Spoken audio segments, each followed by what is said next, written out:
Era 1987, tenía 15 años y poco de haber comenzado la carrera de ejecutante de piano en la Escuela Superior de Música de Bellas Artes, en la calle de Fernández Leal, allí en Coyoacán.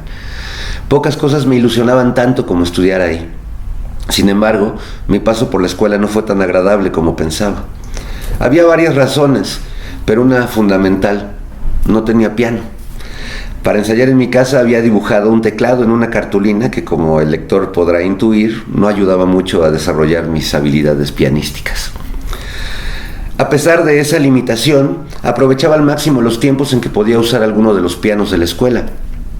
Y disfrutaba mucho ciertas clases, como una que nos daba un maestro ya mayor, de cuyo nombre no puedo acordarme. En cada sesión escuchábamos la Quinta Sinfonía de Beethoven. Siempre la misma y grandiosa sinfonía, pero antes de hacerlo el maestro nos pedía enfocarnos solamente en un instrumento o en una sección. Decía: hoy solo escucharemos los oboes. Otros días eran las flautas, luego las violas, y así fuimos deconstruyendo en nuestras cabezas aquella obra maestra, hasta ir entendiendo los secretos de su apabullante arquitectura. Un día me quedé después de clases para ensayar en los pianos de la escuela. No recuerdo qué estaba tocando o tratando de tocar cuando llegó una maestra de piano muy enojada y me preguntó si no me daba cuenta que le estaba quitando el tiempo de ensayo a alumnos que sí tenían talento. Era una mujer malhumorada y cruel, hasta donde recuerdo, de origen alemán. Me pidió que fuera al salón de ensayo contiguo y me dijo: mira, este niño ya toca perfectamente a Mozart. ¿Y tú? ¿Cuántos años tienes? ¿Qué tocas? No entiendo qué haces aquí. Salí de la Escuela Superior de Música y no volví jamás. Regresé llorando a casa. Me encerré en mi cuarto y es probable que una parte de mí no haya salido todavía. No le conté ni a mis amigos ni a mis padres. Tampoco nadie me preguntó. Le creí por completo a la maestra. Me sentí avergonzado y patético por pretender ser concertista de piano sin tener un piano, por tener 15 y no saber tocar a Mozart, y peor aún, por tener un piano dibujado.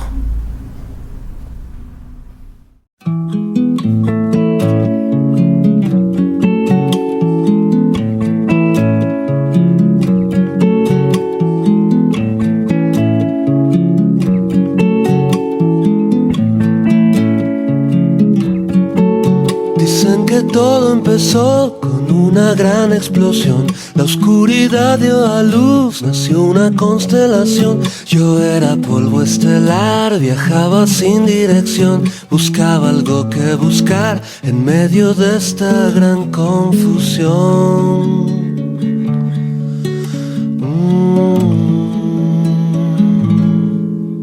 Después de mucho viajar por las entrañas de Dios, sentí ganas de parar, sentí ganas de ser dos. Fue un protozoario en el mar, fue un dinosaurio feroz, fue un mono sin amestrar que un día supo escuchar su voz.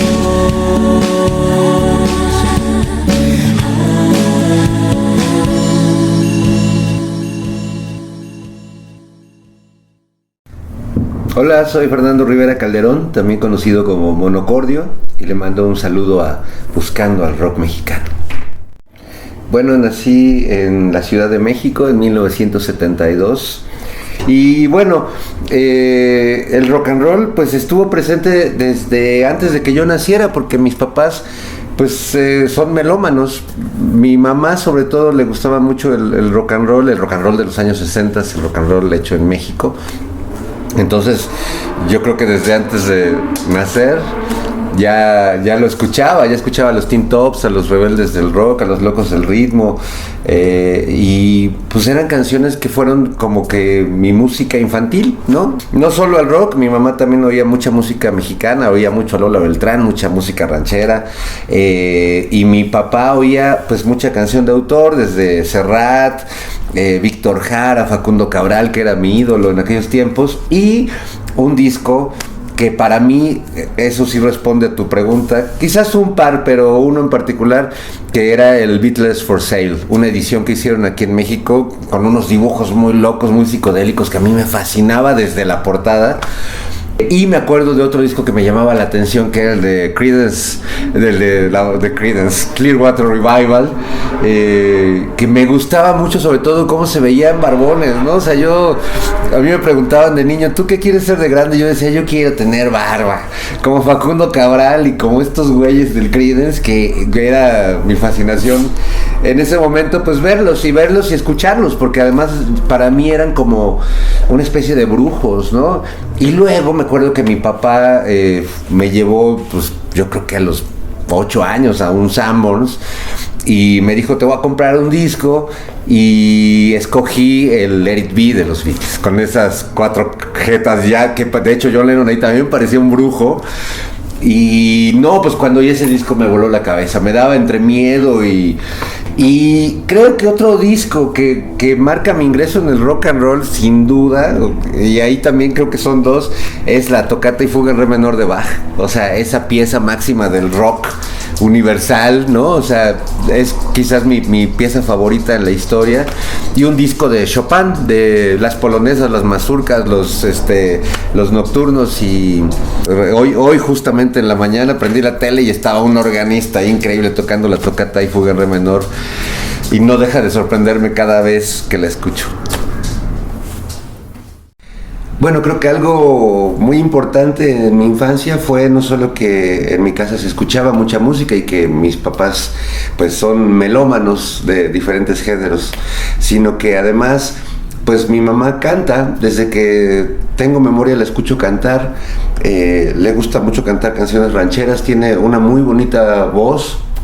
En las fiestas familiares siempre al final pues todo el mundo le pide a mamá que cante, y tiene 2 canciones curiosamente que son del mismo autor, de Tomás Méndez, que canta extraordinariamente, Cucurrucucú Paloma y Paloma Negra, que se las cantaba a mi papá, y era un dramón cada que mi mamá cantaba, y me inspira mucho. Cuando era niño yo oía esas canciones.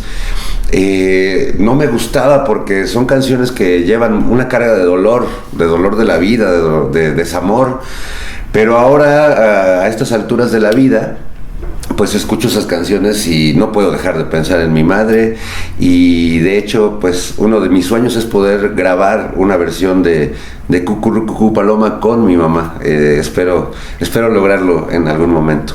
Y la otra es que mi papá pues tocaba la pianola, me enseñó a tocar algunas cosas en la pianola que tenía mi abuela, pero mi papá tenía una foto en su casa que a mí siempre me llamó la atención, de que pues fue parte de una banda de rock en los años 60 que se llamaba Los Rocking Boys, una banda que pues supongo que se movía por los rumbos ahí de la colonia Moctezuma, en el oriente de la ciudad. Y como verán en la foto, pues mi papá sale atrás, es este joven que está aquí, y es el único que no tiene un instrumento en las manos, porque pues su instrumento era el piano, la pianola. Pero como en ese tiempo no había pianos eléctricos o que pudieras transportar, pues duró poco en la banda, porque cuando tocaba con la banda tenían que mover el piano, o tenían que tocar en un lugar donde ya hubiera una pianola.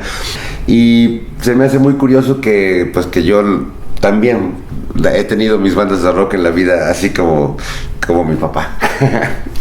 No dejaron ninguna grabación ni nada, pero esta foto es increíble. Mi papá tocaba la pianola, toca la pianola. Había una pianola en casa de mi abuelita. A mí me enseñó desde muy niño pues los acordes, las notas, me compró mi cuaderno pautado, aprendí un poco lo básico. Pero pues para tocar la pianola tenía que ir a casa de mi abuelita, ¿no? Y pues yo quería tener un piano en mi casa. Se lo pedí a mi abuelita, me dijo, no, me van a enterrar en mi pianola. Y al final me la heredó mi abuela Victoria, su pianola, pero bueno. Mi mamá me regaló una guitarra de madera, pero pues no era muy buena, no lograba hacerle. Y yo no quería una guitarra, yo quería ser tecladista, pianista, ¿no? Y entonces me acuerdo que fui al Monte de Piedad a ver, porque pues iba a las tiendas, pues las de la calle de Bolívar y en el centro, y pues todo era muy caro. Y yo todavía pues ya trabajaba, pero ganaba muy poquito, y mi papá no me daba lana, o sea, no era así como de, no, pues trabaja, güey, ¿no? O sea, cosa que en ese momento me encabronaba mucho, y ahora digo, puta, qué bueno que me enseñó a no ser un pinche parásito, ¿no? Un dependiente. Y bueno, pues fui al Monte de Piedad y había un teclado bien padre, que no me acuerdo si era Casio, qué grandote así, no sé, costaba 300,000 pesos de aquella época. Ya ves que todo era así multitudinario en términos de ceros y pesos. Entonces fui con mi papá y le dije, oye, pues fui al Monte de Piedad y vi este teclado y pues, ¿qué onda? Préstame esta lana. No, dice, pues trabaja un año, arregla mi biblioteca, lava mi coche todos los días, tal, así, y en un año te doy tus 300,000 pesos. Pues trabajé un año, aparte pues iba a la escuela y pues ahí, pero bueno, pues me apliqué ahí con mi jefe y ya, no, pues vamos al Monte de Piedad, me acompañó él, ya llegamos al centro y ahí estaba todavía. No, pues sí, pues quiero el teclado Sí, claro, 600,000 pesos, 600,000. Yo, ¿qué? No puede ser. Así como en las películas que sientes que el mundo se te va. Y pues me acuerdo que volteé a ver a mi papá, pero ya sabía, pues no, mi papá no suelta un peso, así, un peso gratis. Entonces era así como, mi papá, no manches, por favor, préstame. No, pues trabaja otro año. Le digo, no mames, no, pues en otro año, pinche país, con la inflación, estaba, no sé si López Portillo, no, yo creo que ya era Miguel de la Madrid o algo así.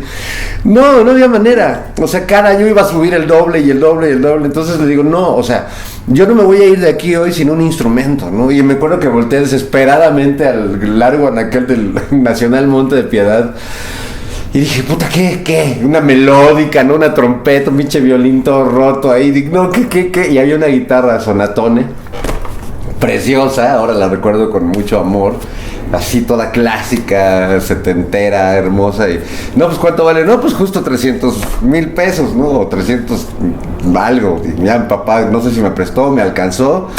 No traía ni cuerdas y pues ya me llevé la guitarra, pues no era lo que yo quería. Como muchas cosas en la vida que así pasan, pero al final pues llegué con la guitarra, pues le aprendí a poner cuerdas, la aprendí a afinar. Para cada cosa que aprendía me tardaba un año porque no había nada. Me compraba los guitarras fácil y con eso se iba aprendiendo a sacar rolitas. Hasta que empecé pues, a hacer una banda con mis amigos en la prepa, con los que antes tocaba con cubetas y con lo que podíamos. Yo hacía mis letras ahí muy chafas y pues eso, empecé a tocar la guitarra. Ya nunca, bueno, hasta hace poco, y bueno, ya tengo un piano y llevo un rato que compongo en piano y puedo tocar en guitarra y en piano, y me encanta. Pero sí, al inicio fue muy difícil.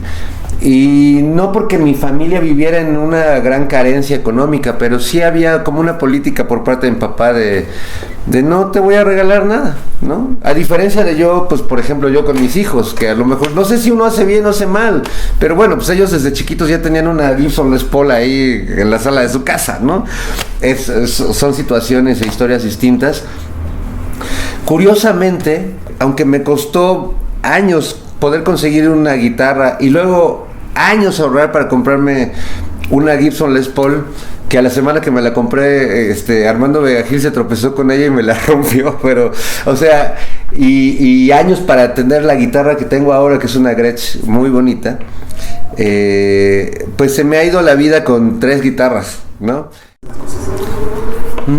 Pues sí, cuando empecé, pues hacíamos grupos y les poníamos nombres, pero no era todavía nada en serio. De repente ya en la prepa, cuando empecé a hacer mis letras más en forma y a mostrar las canciones que hacía yo con la guitarra, me invitaron unos amigos del salón a su banda que se llamaba Desnivel 5.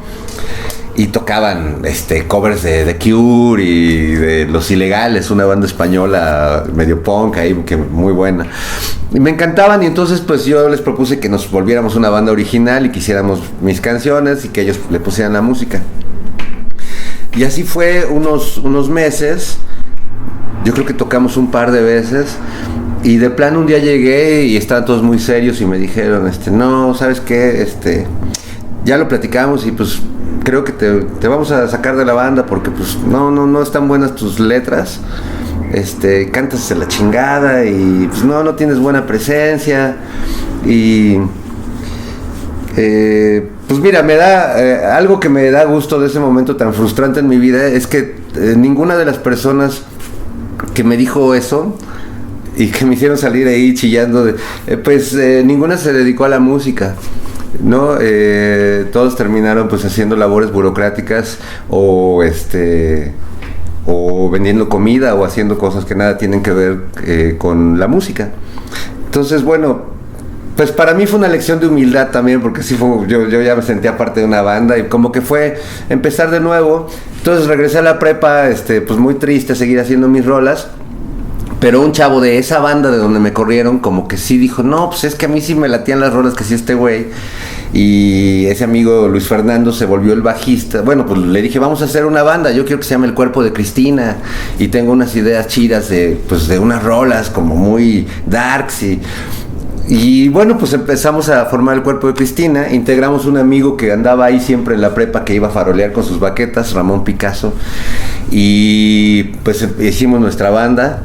Tuvimos varios tecladistas en el camino hasta que llegó al final Rubén de la Torre, el güero, la güera, que le decíamos un güerote de 2 metros. Y bueno, entramos a la batalla de las bandas en Rocotitlán, nos fue muy bien, que no ganamos, pero quedamos en 4º lugar, pero pues fue así como había mucho público, teníamos una banda que nos seguía. Había, como en todos estos esquemas de negocios, pues grupos que tenían la preferencia y grupos como los consentidos y los que rellenábamos el elenco, ¿no? Entonces yo me sentí como en ese esquema.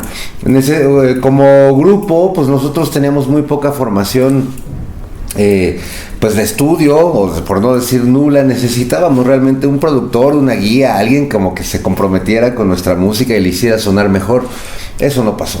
Incluso yo creo que hasta sonó peor, pero ayudó mucho pues a que mucha gente se enterara del Cuerpo de Cristina. Pues grabamos la canción de Polvo, que es una canción quizás la más emblemática del Cuerpo de Cristina.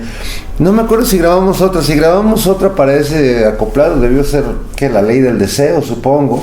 Y quizás pues un poco gracias a la letra de la canción, que pues es una canción que tiene una profundidad, que habla sobre la muerte, me refiero a Polvo, pues aunque no estaba bien grabada y no es algo de lo que nos sintiéramos orgullosos, es una canción que ayudó a que mucha gente supiera del Cuerpo de Cristina. Esa canción, incluso pues me enteré que algunos chavos la letra la declamaban en festivales de poesía o lo tomaban como un poema, ¿no?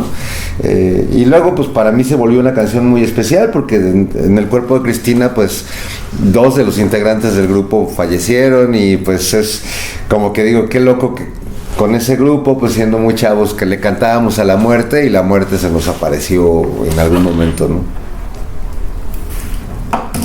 Grabamos un disco para Discos Rocotitlán, pero ahí empezó también un poco la bronca porque yo de repente es muy chafa cuando te das cuenta de que tú estás haciendo música por una vocación real, artística, por una pulsión de rebeldía, y que siempre hay un güey haciéndole así para ver cuánto saca de eso, ¿no?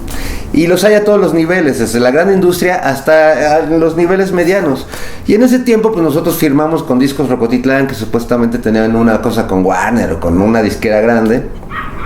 Nos grabaron un disco donde nos embaucamos, vendimos el coche del güero, o sea, vendimos todo lo que teníamos para pagar esa grabación, en la que les valió madre, no hubo ningún cuidado, ningún intento de producir realmente lo que hacíamos. No les importábamos y no tuvieron, digamos que ningún empacho en dejárnoslo saber, ¿no? O sea, había grupos prioritarios y pues ustedes, ¿no? Y los demás. Y cuando vimos el disco y el resultado, pues a mí no me gustó, pero además pues la disquera lo guardó porque sacó lo que sí le importaba, y como de un año después nos dijeron, pues ahora sí ya va a salir. Y yo dije, no, ni madre, no quiero que salga eso. Pues eso ya ni tocamos esas rolas, ya estamos en otra onda. Tenemos un buen público que nos sigue, que nos hemos ganado en un tiempo donde no había ni redes, ni nada, te ibas a volantear, ibas a las 2 estaciones de radio que te daban chance de ir, y aún así pues ya teníamos un público, ¿no? Que llenaba el Look, que llenaba Rocotitlán, que llenaba los pocos espacios que había en ese momento, y decidimos no firmar y no estar de acuerdo. Entonces me acuerdo que alguien nos dijo por ahí, se van a arrepentir, y pues 30 años después, no sé cuántos, no me arrepiento en absoluto. Pues ¿por qué teníamos que sacar algo que no nos gustaba artísticamente? Para nosotros no era el beat, ellos ya habían ganado su dinero. Nosotros tardamos años en pagar las deudas que hicimos para grabar ese disco del Cuerpo de Cristina, que nunca salió. Y a mí sí me dijeron, no, pues es que tus letras son anticatólicas, güey, ¿a quién le interesa eso? Eso no vende, que era muy, muy intelectual, ¿no? Y como que dije, bueno, pues es que pues a mí me gusta también Bob Dylan y me gustan músicos de rock que son intelectuales y no, ¿qué tiene de malo, güey? Iba con el cuerpo de Cristina. El cuerpo de Cristina fue un gran proyecto y de una gran intensidad. Era un momento de todos estábamos así en llamas. Le puse así porque, bueno, yo tuve la desgracia de ir a la secundaria al Colegio México con los hermanos maristas ahí en Acoxpa y Bordo, cuando todavía era pues prácticamente una cárcel de puros hombres con curitas ahí cuidándote, ¿no? Y yo la pasé muy mal porque además llegué más chico. Como que me adelantaron años en la primaria, entonces llegué pues de menor edad que el resto de mis compañeros, de menor tamaño que el resto de mis compañeros, y bueno, fue una temporada en el infierno, donde además pues el maestro en turno de cada clase, en cada clase había que persignarse y rezar, ¿no? Y yo pues, según me decía un libre pensador, entonces yo no me persignaba, y el maestro autorizaba que me madrearan cada que no me persignaran, ¿no? En nombre de Dios. Entonces salí muy traumado de ahí, muy enojado, y parte de mi catarsis fue hacer el cuerpo de Cristina, que para mí era, si Cristo hubiera sido una mujer, quizás la historia de la humanidad sería otra, ¿no? Y entonces pues jugaba mucho con esa idea de pues romper los dogmas y esta iglesia católica que sigue siendo cerrada y dogmática y machista.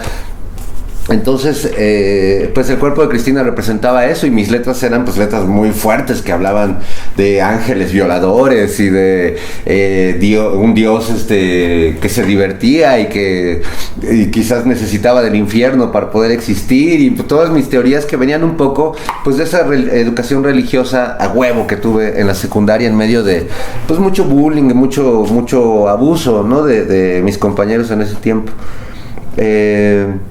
Entonces, el cuerpo de Cristina era una banda muy furiosa, una banda con mucha energía, con mucha potencia, que teníamos además una propuesta escénica, porque yo pues también en mi adolescencia tuve la fortuna de estudiar teatro en el Cadaca, ahí en Coyoacán. Me salvó la vida el teatro, de hecho, porque pues yo venía muy golpeado de la escuela y en el teatro encontré como pues en el escenario, ¿no? Un lugar donde podía ser yo curiosamente siendo un personaje o convirtiéndome en otra cosa, pero me encantaba. Y entonces el teatro pues se volvió parte de mi salvación en ese momento, junto con la música. Y bueno, ya me perdí un poco. ¿Cómo les tocó el público, verlo al público? Era increíble porque era otro público, era otra época.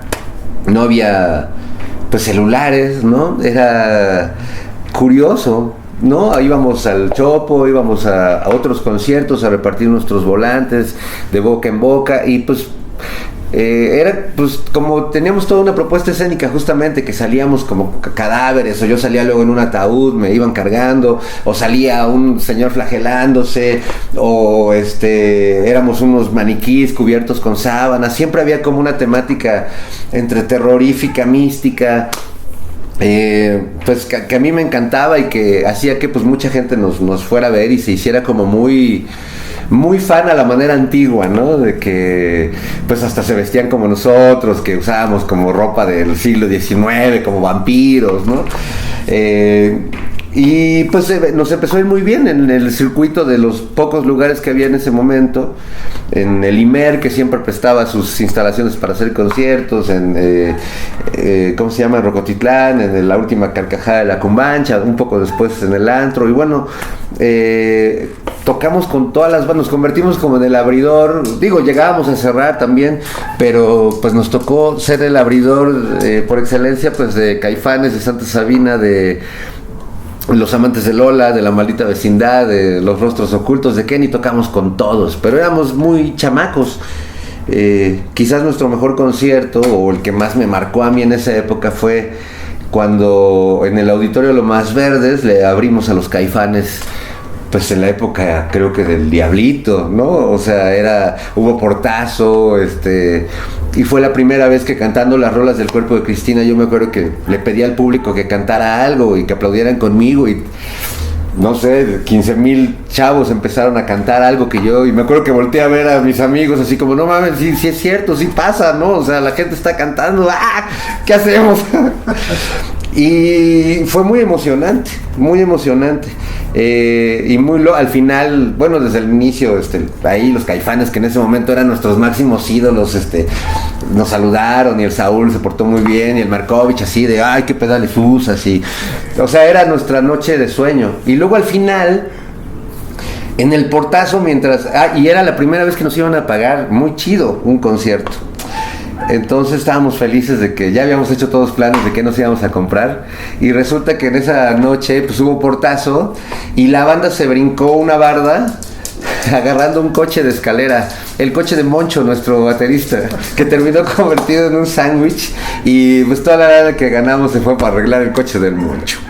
Pero fue un concierto inolvidable.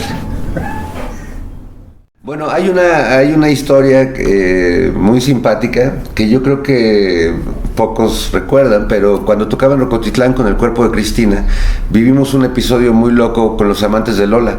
Tocábamos mucho con los Amantes de Lola, éramos como el telonero favorito, y de repente pues ellos tienen problemas y anuncian el fin, la separación de la banda, y que van a hacer una última tocada en Rocotitlán, ahí en Insurgentes Sur, y nos toca pues abrir esa última tocada. Pues se atasca Rocotitlán, es una tocada muy emotiva, la gente está muy emocionada, nos va increíble al Cuerpo de Cristina, y ya la gente está en la expectativa de que toquen los Amantes de Lola. Y unos minutos antes de que empiece el concierto, llega el CAS, y sin hablar con los músicos, se sube al escenario y le dice a la gente que él no está de acuerdo con hacer ese concierto, que él ya se salió de la banda y que ofrece una disculpa, pero que él no va a cantar.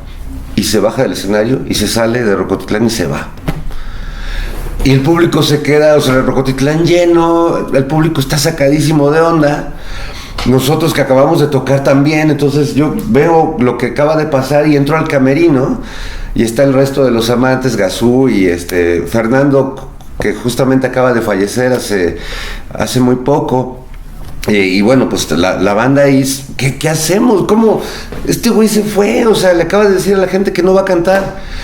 Y me acuerdo que fue un momento muy, muy tenso entre ellos, y yo, que ni era su amigo, ni me conocían muy bien ni nada, pero bueno, acababa de tocar con ellos y había tocado muchas veces con ellos, les digo, oigan, pues yo me sé sus rolas, o sea, me sé la letra de varias, y podría, si quieren, pues cantar algunas y que el público cante lo demás. Y ya así como que me ven y, pues órale, sí, pues sí hay que tocar, salgamos, y ya, pues salimos y se explicaron, creo que Gazú explicó, oiga, pues va a pasar esto, pero pues acá el Fer se va a echar palomazo y cantemos todos. Y fue una cosa muy emocionante. Yo no sé ni siquiera si los Amantes de Lola recuerdan esta historia, pero yo la recuerdo con mucho, pues también con mucho cariño, porque fue una locura, y una locura de que el CAS, pues se dijera, no voy a presentarme en esta ocasión.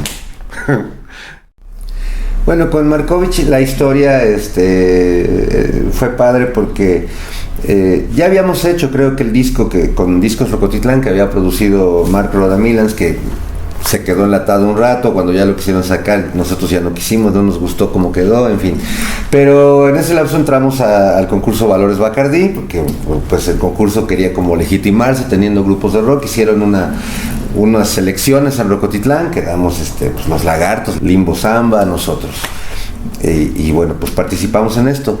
Como éramos rockeros y como éramos salvajes, entonces en Televisa nos dijeron, bueno, nosotros nada más les vamos a dar el dinero para que ustedes se vistan, ustedes hagan lo que crean conveniente en su producción, pero díganos quién quieren que los produzca, porque obviamente pues no les vamos a poner a la gente que produce a los grupos pop. Entonces, ¿quién sugieren? Y obviamente, como sabíamos que había presupuesto, que había el interés, yo dije, no, pues Gustavo Cerati. Y nos dijeron, sí, órale, va, pues vamos a hablarle a Cerati. Y la gente de Televisa, que estaba, me acuerdo que ahí el exfutbolista Enrique Borja, pues buscaron a Cerati y le propusieron venir a México a producir una rola con el Cuerpo de Cristina para ese concurso. Y pues Cerati estaba de gira con Soda en ese momento y dijo que no podía mover la gira. No supongo que le ofrecían una buena lana y todo, pero bueno, pues estaba en su gran momento. Y entonces nos dijeron, oye, pues Cerati no puede. pues quién es su plan B, ¿no? ¿Qué les gustaría si no fuera Cerati? Y dije, no, pues no hay otro, Markovich, o sea, tiene que ser Alejandro Markovich. Porque bueno, más allá de de lo polémico, que en ese tiempo no había tantas polémicas alrededor de él, pero bueno, era probablemente el mejor guitarrista en ese momento, así, el más creativo, el más loco. Como productor, pues creo que apenas había producido el disco Santa Sabina, el primero de Santa Sabina. No sabía yo mucho de eso, pero yo quería conocerlo y trabajar con él. Y fue una muy buena idea porque, bueno, pues lo llevaron, lo contrataron. Me acuerdo que en la primera sesión en el garage de donde yo vivía con mis papás, pues estábamos Limbo Samba, que les di posada un tiempo, y el Cuerpo de Cristina, y audicionamos los dos para que Markovich evaluara como que en qué nivel estábamos, ¿no? Y me acuerdo pues que tocó Limbo Samba y la cantante tocaba como las percusiones, las congas o los bongos, y cantaba. Y pues tocaban como un funk muy acelerado y muy ruidoso y muy así, ¿no? Y me acuerdo que acabó, Markovich los escuchó y se acercaba y oía el bombo y todo así como es, todo friki. Y les dice, bueno, mi primera observación es que, bueno, tú dices que quieres cantar y tocar los bongos. Bueno, decídete por una de las dos cosas porque no haces ninguna de las dos. Entonces puedo trabajar contigo o cantar o tocar los bongos, pero no las dos, porque no lo hacen bien. Y me acuerdo que se indignaron, así, porque también digo, Markovich tenía razón, sus modos para decir las cosas pues pueden ser cuestionables, ¿no?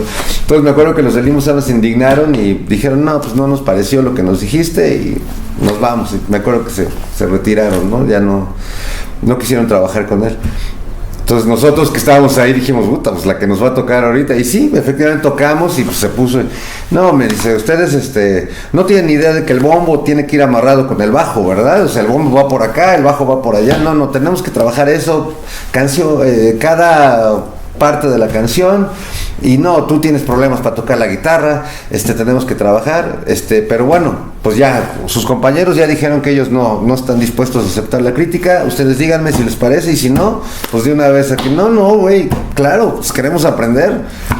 Y empezó ahí un proceso, pues de unos, que se habrán sido un par de meses, pues que estuvo yendo ahí a mi casa, a nuestros ensayos, y fue pues una masterclass con el máster de la guitarra, que además a mí me acuerdo que sufría mucho conmigo él, porque pues yo creo que soy un guitarrista que tiene buenas ideas, pero pues no soy un virtuoso, y pobre pues sufría porque yo no tenía cero técnica, entonces no podía hacer bien los acordes que me decía. Me acuerdo que me agarraba los dedos y no, es que así no es así, y tronaba el dedo ahí casi, ¿no?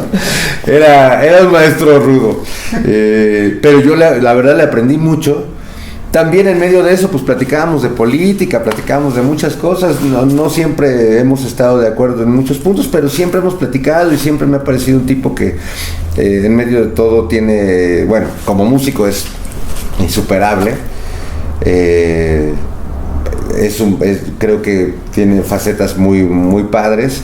He podido trabajar con él en otros momentos. Alguna vez hice un show con él que se llamaba El Libro Instantáneo, que hicimos creo que un par de presentaciones no sé si en Aguascalientes, en Zacatecas, y muy bien, me ha invitado él a palomear con él, y pues le tengo un gran respeto, ¿no? Porque pues las veces que hemos coincidido han sido interesantes. Y bueno, en esa época que pues yo era un chamaco, él era pues un gran guitarrista, él lo es, y pues me marcó, ¿no? Y al final pues sí se notó cuando estuvimos en la presentación en Valores Bacardí, que obviamente pues cuando tocábamos los grupos de rock, los del jurado se iban a tomar café o iban al baño, o sea, sabíamos que no íbamos a ganar y que no tenía ningún interés comercial en nosotros, pero pues querían que hubiera rockeros para que pareciera un concurso democrático, ¿no? En fin. El Cuerpo de Cristina. El Cuerpo de Cristina terminó de una manera muy, bueno, no sé si rara, más bien quizás muy común. En algún momento tocando en Rocotitlán y ya como viendo qué iba a pasar, y con esta situación que hubo con Discos Rocotitlán, que decidimos no sacar el disco, en ese tiempo nos invitaron al Festival Valores Bacardí. Y entramos ahí.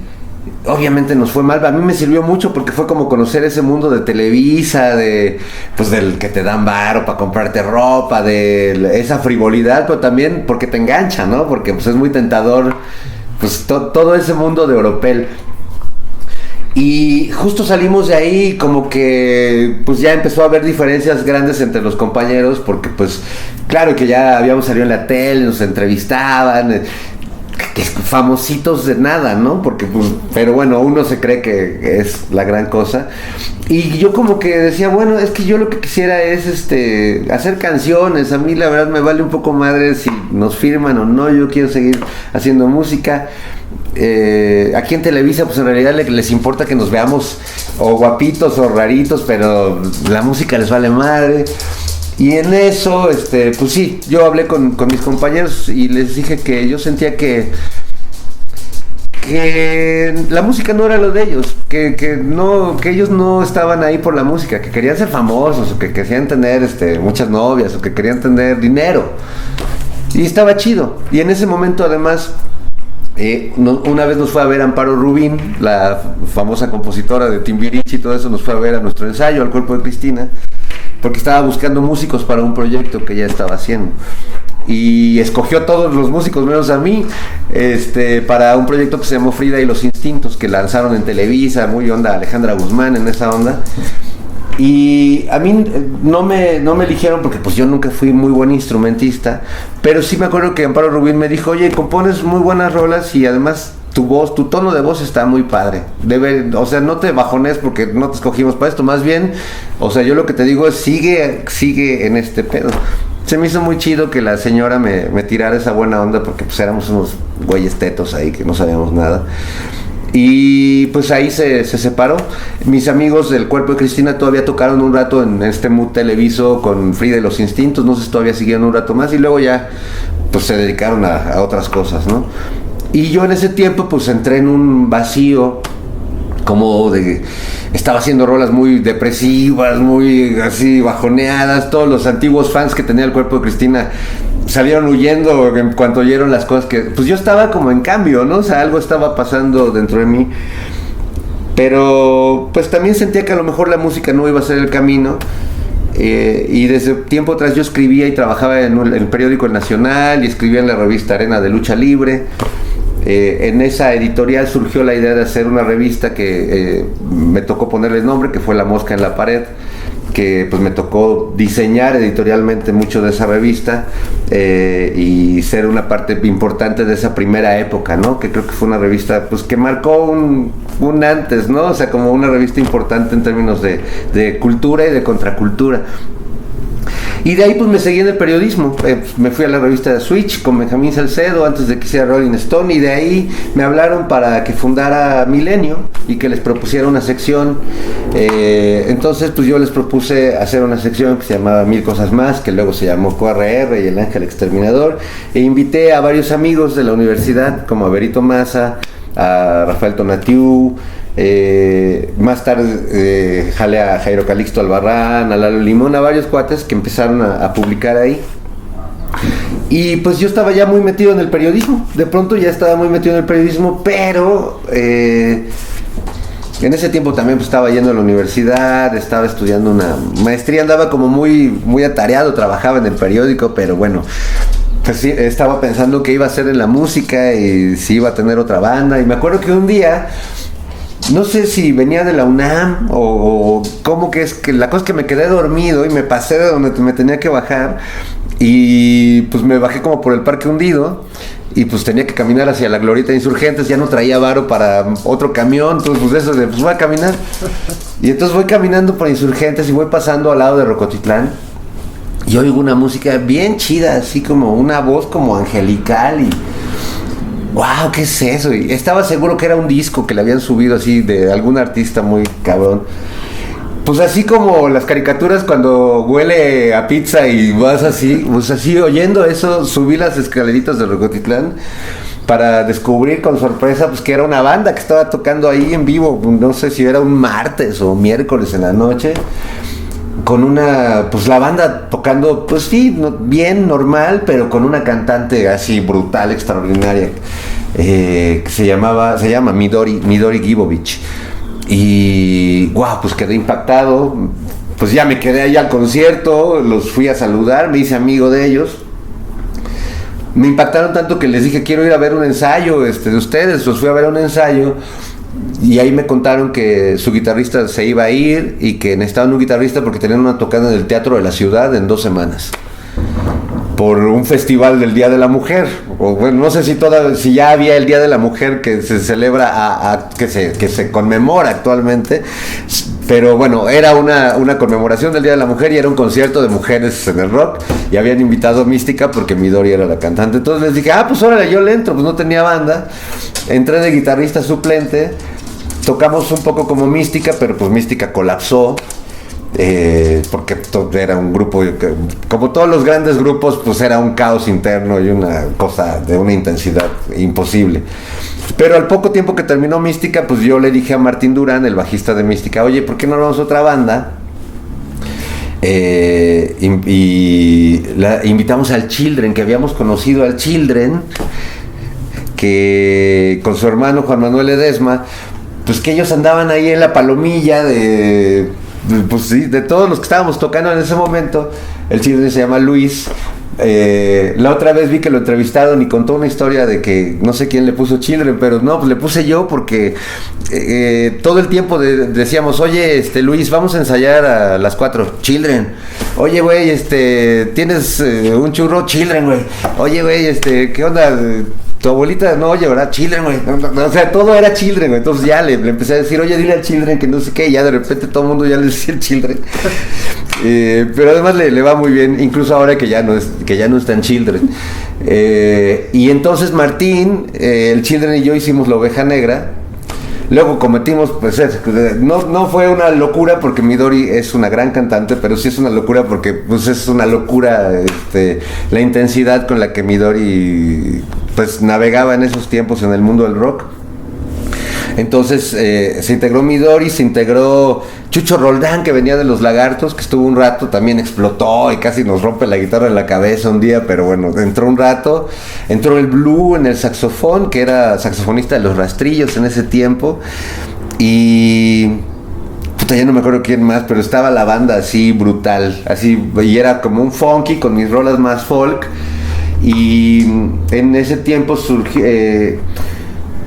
la idea de hacer el Festival 12 Serpiente, que estoy tratando de acordarme. Yo creo que porque también ya, no sé si ya me llevaba mucho con Armando, o más bien en ese tiempo era más amigo de Rita, porque ya tengo unos lagunas mentales ahí, pero yo me llevaba muy bien con Rita Guerrero y con Adriana Díaz Enciso, que es una poeta que le escribía pues las canciones a Santa Sabina, y bueno, que escribe novelas y poemas y cuentos increíbles. Compartíamos mucho el tema zapatista. Y por ahí, no sé si por Armando o por ellos, surgió pues que a empezar a hacer algunas reuniones ahí en el Hijo del Cuervo e intentar organizar algo para apoyar a las comunidades zapatistas. Ya estoy teniendo unos brincos en el tiempo así muy locos, pero bueno, la cosa es que esas reuniones son inolvidables porque llegábamos y estaba pues Briseño, Rita, Rocco, Pato, el Ponchito, creo que en algún momento algún Tacubo, pero pues luego ya creo que se salieron, Frata, Jaime López también estuvo en la primera reunión, pero dijo que a él no le gustaban esas ondas y se salió. Pero fue increíble cómo autogestionamos, pues según yo, el primer festival masivo en México, ahí en el Estadio de Prácticas de CEU. 30,000 personas, llevaron frijol, arroz, llevaron víveres, y que finalmente creo que Rita llevó a las comunidades zapatistas, y pues para mí fue una de las experiencias más bonitas de la vida, y pues esa experiencia la compartimos con La Oveja Negra, que fue extraordinario. Y creo que después de ese día, el querido Sax de La Maldita como que nos vio y nos dijo, oigan, está re buena su banda, yo los quiero grabar, les grabo un demo. Y ya empezamos a grabar un demo ahí donde vivían los malditos, ahí por el metro Tacubaya, ¿no? Creo que era, no sé si era el edificio de Canadá, pero era un pinche edificio gigante que cada uno vivía en un piso. No mames, era una gran época de los malditos, traían un muy buen desmadre en sus vidas. Y el Sax pues traía el mayor desmadre en su vida y tenía su estudio ahí, y ahí grabamos el demo de La Oveja Negra. Y ya, pues teníamos la ilusión de hacer eso, pero pues tronó, el grupo explotó. O sea, la verdad es que la relación entre Midor y el Chucho, todos los que fuimos entrando a la banda, se rompió muy gacho, y yo mantuve más bien la relación con Martín Durán y con el Children, que luego ya cuando hice Monocordio primero lo hice yo en solitario, digamos, hice esas canciones yo como en mi estudio, como si fuera un collage, pero ya cuando en la primera etapa de Monocordio ya con banda, pues ellos fueron los primeros músicos, ¿no? Martín y el Children. Pues se da la locura que un día, ya muchos años después del cuerpo de Cristina, yo ya siendo papá, de hecho, a punto de ser papá, porque cuando fui papá es cuando justo nace Monocordio, pero antes de eso, Ciro Gómez Leiva me pide que haga una sección en su noticiero de las noches con Denise Merker, cuando estaban en el viejo Canal 40. Una propuesta que habíamos hecho Armando Vegagil y yo, que era el palomazo informativo, y les gustó y nos propusieron ir los viernes en la noche y inventar una rola. Entonces con Armando hubo una época que pues fuimos así compadres, muy amigos, y pues nos hicimos una gran mancuerna, no solo para hacer canciones, sino para presentarlas escénicamente, ¿no? Armando pues se había peleado con Botellita en ese tiempo, estaba muy bajoneado, y de algún modo pues como que creo que la amistad que hicimos fue un motor. Para mí pues fue un maestro, ¿no? Me enseñó muchas cosas. Con él pues recorrí casi todo el país tocando con el Palomazo, y tocando pues así como es el rock nacional, ¿no? A la ruda. Y yo creo que él pues también de mí tomó pues mucha energía y como las ganas de volver a hacer cosas y todo eso. Entonces empezó el Palomazo, y justo en ese momento yo también como reportero me mandaron a hacer la cobertura de la caravana zapatista, que venía de San Cristóbal. Bueno, venía de las comunidades de la selva, pero oficialmente de San Cristóbal a la Ciudad de México. Y regresando de ese viaje, que fue muy cabrón en términos de amor a México y de conocer al país de una manera muy profunda, pues me enteré que iba a ser papá de mi primer hijo, de Fernando Emmet. Y pues como que esa noticia, el viaje, todo lo que estaba pasando en mi vida, pues me hizo hacer las primeras canciones de Monocordio. Pero ahí lo raro pues es que son como dos vidas, ¿no? Como la de el que hace periodismo y está haciendo música que tiene que ver con lo político, y la otra parte súper amorosa, emocional, que está a punto de tener un hijo, que está enamorado y que está haciendo canciones de amor. Bueno, los discos del Palomazo Informativo son 4. Los 3 primeros los publicó Discos Antídoto con el señor González, y el último, que es un disco doble en vivo, lo produjimos con José Luis Domínguez en la Escuela de Música El DIM, que pues ya lamentablemente esa escuela ya no existe, y José Luis pues tampoco, ya solo existe en nuestros recuerdos. El primer disco se llamó Hacienda Te Odio.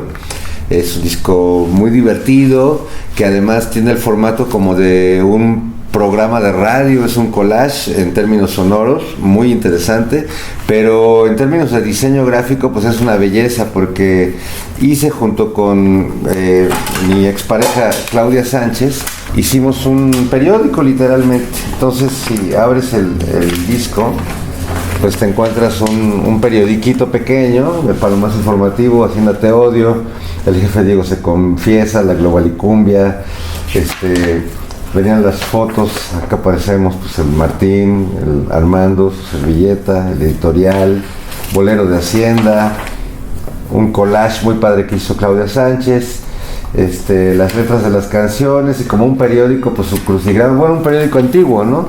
Sus cines, sus películas, curas pederastas, y obviamente su cómic, que le pedimos a los moneros Helguera y Hernández que nos prestaran esta versión de los Foxons, que son como los Simpson. Pues se grabó con las primeras canciones que hicimos Armando y yo en el noticiero de Ciro Gómez Leiva y Denise Dresser, que hacían en el viejo Canal 40. El segundo fue Yo no voté por Martita. El Palomazo Informativo también es un diseño muy especial que hace un homenaje al Sgt. Pepper de los Beatles. Aquí viene pues el éxito de Yo no voté por Martita, y Yo por qué, No te metas con mi chiquihuite, El PRI me cae gordillo, y también el arte es una joya, también hecha por Claudia Sánchez, ex compañera mía, y pues tiene el póster de el Palomazo Informativo. Luego sacamos este que fue el tercer disco y último de estudio del Palomazo, se llama Peje el Toro es Inocente, con una portada del Monero Hernández, también la contraportada. No sé si Helguera y Hernández, no, es Hernández nada más la portada. Y bueno, aquí el arte es muy bonito porque quisimos hacer un homenaje al cine de oro.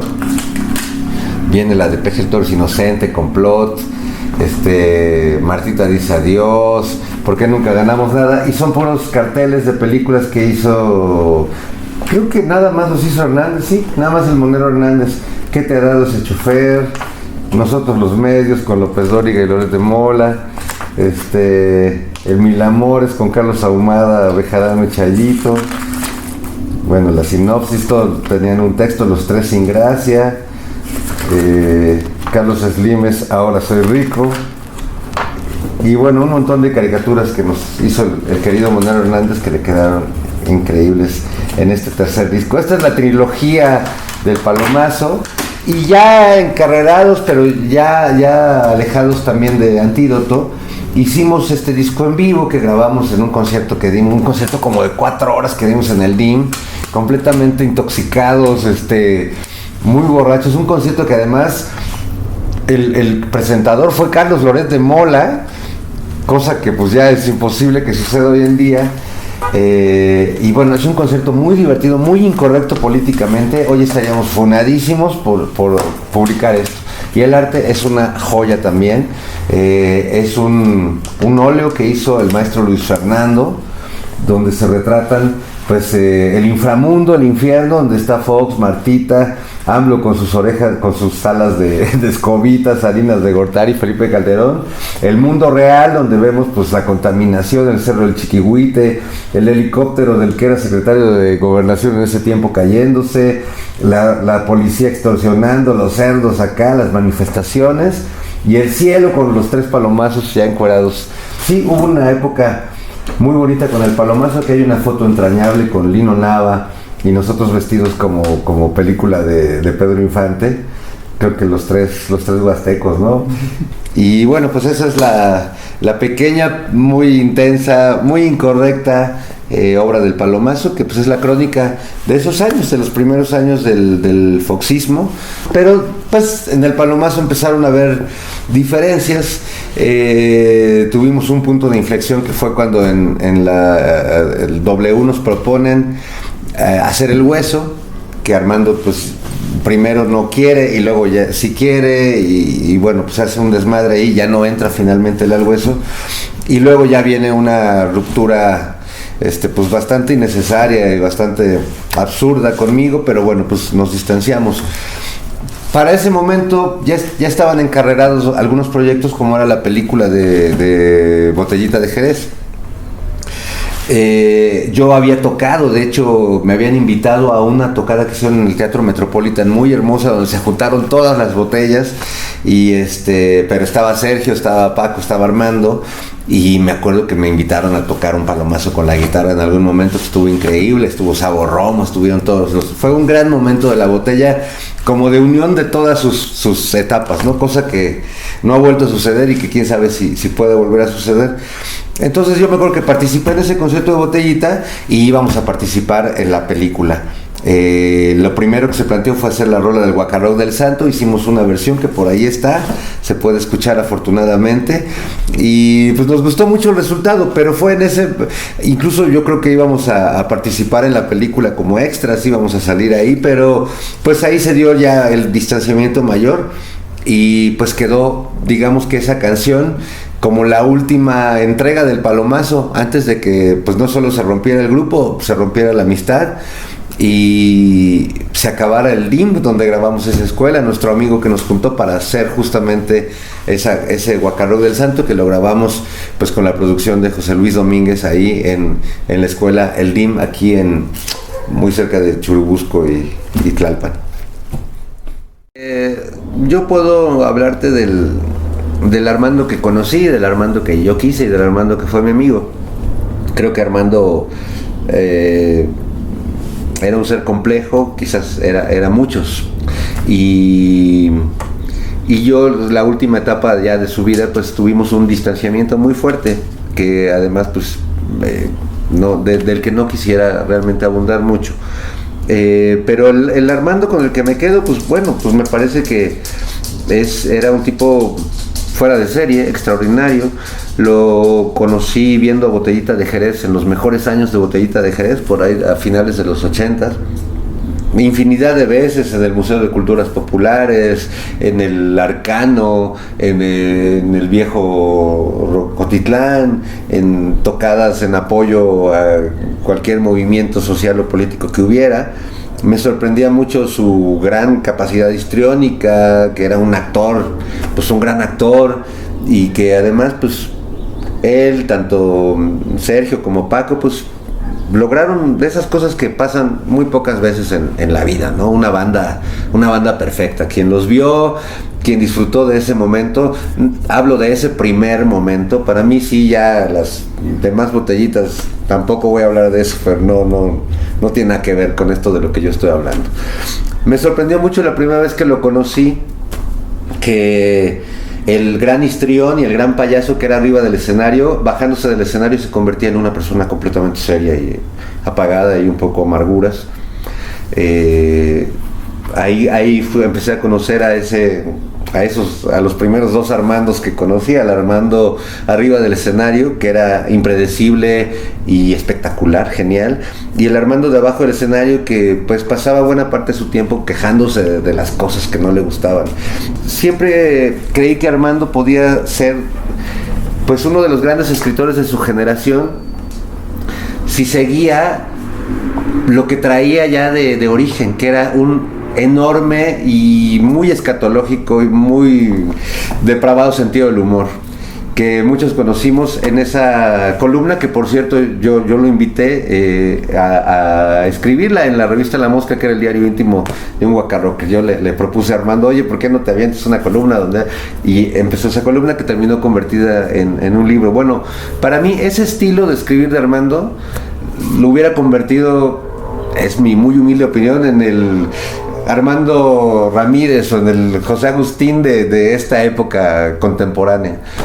Pero él no se aceptaba como ese gran histrión, o no quería hacer eso. Él quería ser un escritor muy serio. Y como escritor muy serio, pues yo creo que era uno más de los miles de escritores serios que tenemos en México, que pueden ser muy buenos, pero no tenemos un escritor como el Armando sardónico, sarcástico, irónico, humorístico. Yo con ese me quedo como escritor, y como persona, pues con ese individuo loco, cariñoso, empático, con el que compartí el escenario y la creación de canciones durante tantos años, tantos cuartos de hotel, tantos eructos, flatulencias, comidas, brindis, pedas, drogas, novias. Una pequeña vida compartida, muy bella, muy intensa, con un final muy trágico, no solo trágico desde que terminó nuestra amistad, porque pues fue algo que una enemistad que se construyó de manera unilateral y que a mí hasta la fecha pues me sigue generando así como una cierta inquietud de por qué llevó las cosas hasta donde las llevó. Pero pues esa misma pregunta se proyecta al final que él eligió tener de su vida. Me pregunto, al preguntarme por qué terminó nuestra amistad, y preguntarme a mí mismo por qué llevó las cosas hasta donde las llevó, si no había lo mismo cuando la madrugada que me entero de su muerte, pues, era lo mismo que resonaba en mi cabeza. ¿Por qué llevó las cosas hasta donde las llevó? No. Por otro lado, me quedaba claro, ¿no? En su obra en su obra seria de autor, y como amigo, pues cuando lo fuimos, pues había una apología al suicidio y un desprecio a la vejez muy cañón. O sea, Armando no quería envejecer, le parecía lo peor de la vida, y pues sí tenía como una especie de idea romántica del suicidio, ¿no? Que no, la verdad es que yo, que lo he padecido con seres muy cercanos y muy queridos, pues no le veo absolutamente lo romántico. Pues Monocordio tiene que ver con algo raro, porque yo ya había perdido un poco la esperanza como de tener una banda o de poder ser firmado por una disquera, o como que yo ya tenía una idea de la música como muy distinta. Pero como estaba viviendo ya del periodismo y de hablar de política y de escribir y de editar secciones en revistas o periódicos, pues estaba como aparentemente lejos de eso.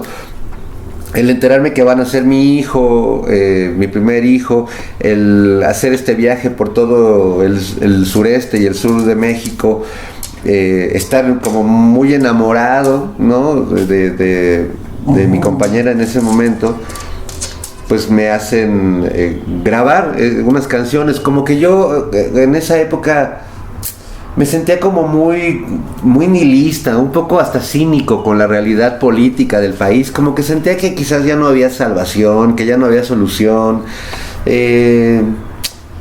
Veo ahora muchos de los comentaristas de hoy en día, ¿no? Que son poco empáticos, que como que se ríen de la desgracia de los demás, y siento que me estaba acercando a convertirme en una clase de monstruo así. Es decir, algo se me rompió en el camino y no estaba conectando bien. Y como que me preguntaba si quería realmente heredarle esa visión del mundo a mi hijo, ¿no? Que iba a traer a alguien a este mundo a decirle el mundo es una mierda y todos son culeros y nada vale la pena. Que es lo que piensa muchísima gente, o te metes a Twitter y es lo que dice prácticamente el 90% de la banda. Dije, no, tiene que haber algo bueno dentro de mí todavía que le pueda dejar a este ser que viene, ¿no? Y las primeras canciones de Monocordio, pues las escribí casi cuenta como si fuera un testamento en vida al recién nacido, como decirle bienvenido, pero desde el amor, desde lo bonito que quedara en mí. Y descubrí que había mucho todavía, ¿no? Que había mucho de ese niño que fui, de esa inocencia, como la de este perrito que juega pelota él solo y él solito se la avienta. Velo, hija de su madre. Bueno, pues como eso, como que traté de volver a ese niño que yo fui, que seguía siendo y que sigo siendo de alguna manera, pero que tenía como bloqueado, ¿no? Que tenía como reprimido. Y al abrir la puerta fue increíble, porque las canciones de Monocordio, al primero que ayudaron y ayudaron a sanar ciertas cosas fue a mí. Y cuando las terminé, pues era como que ya está la ofrenda a mi hijo, y ahora qué hago con esto. Se lo regalé a varios de mis amigos, como pues mira, se lo hice a Fer, pero pues ten, a ver qué te parece. Y me empezaron a decir, oye, pues está bueno, ¿por qué no lo publicas? Y pues lo llevé a varias disqueras. Todos los amigos de las disqueras pues me decían, oye, pues sí, suena bien bonito, pero no sabemos cómo venderlo. Pero está chido, ¿no? Y yo, bueno, ¿y entonces qué hago con él? No, pues quién sabe. Y pues había tenido como muy buenas reacciones de la gente, pero muy mala reacción de que nadie quería aventarse a sacar el disco. Y en eso pasó lo del palomazo informativo, que empezamos a salir en la tele, Armando y yo, y como que, pues, no sé, la gente empieza como a voltear a vernos en ese sentido. Y el señor González, que acababa de sacar su disquera Discos Antídoto, nos ofrece grabar el disco del Palomazo, porque pues hacíamos una rola cada viernes y teníamos ya varias. Se llevaba muy bien con Armando. Armando me dice, oye, ¿cómo ves? Le digo, pues está bien. Y yo aproveché y le llevé el disco de Monocordio. Creo que así es la historia, a lo mejor el señor González se acuerda distinto. Y ya me dijo, oye, ya lo había oído y de hecho ya lo había considerado, porque sí me gusta, vamos a sacarlo. Y justo pues, aunque yo hice primero las rolas de Monocordio y pretendía sacar primero el proyecto de Monocordio, el Palomazo se nos atravesó. Pero pues el señor González decidió también sacar Monocordio. Entonces salieron al mismo tiempo los dos discos, y empezaron a tener historias muy distintas. El Palomazo, pues una historia muy política, muy de activismo, muy siempre pegada a Armando Vega Gil, y Monocordio, pues muy distinto, ¿no? Siempre pues recorriendo otros circuitos, más explorando más el tema de la canción, de las letras, llegando más, por ejemplo, a Monocordio tuvo una fortuna padre en la radio comercial, o sea, en Imagen lo escogieron como el disco de la semana. Martín Hernández apoyó mucho mi carrera al inicio, le gustó mucho el proyecto y le apoyó. Uriel Weissel también en algún momento, que en ese tiempo creo que estaba en Ibero Radio, no me acuerdo, o en alguna otra estación, pero también me apoyó mucho. Es decir, hubo varios... el mismo Javier Velasco, ¿no? En ese tiempo, o escritores de música, de rock, pues hablaron bien de mí sin yo ser parte de la escena musical. Pues yo era un cuate que escribía de política, por lo menos para la mayor parte de la gente que sabía quién era, pues yo era alguien que hablaba de política y que periodista. Entonces, me gustó mucho eso que pasó con Monocordio. Recuerdo un día claramente, dormido todavía con la mamá de mis hijos, que pues me despertó mi canción de Lejos Cerca y no entendí.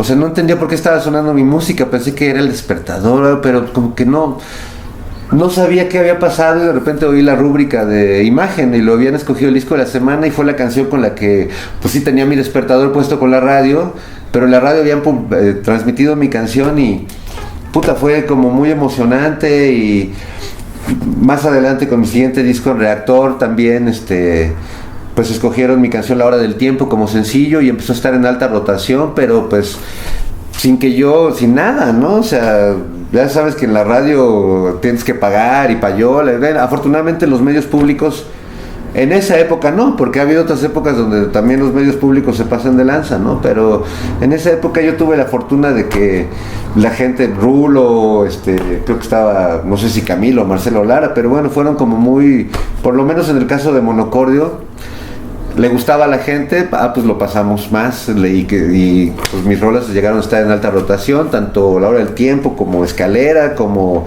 pues Siempre Te Busqué, que ya fue de un disco posterior, que ha sido pues como mi canción más escuchada, ¿no? en el tiempo. Pero bueno, es un poco la historia de cómo surge Monocordio, ya cómo su disco sale editado con Discos Antídoto, cómo empieza a sonar en la radio.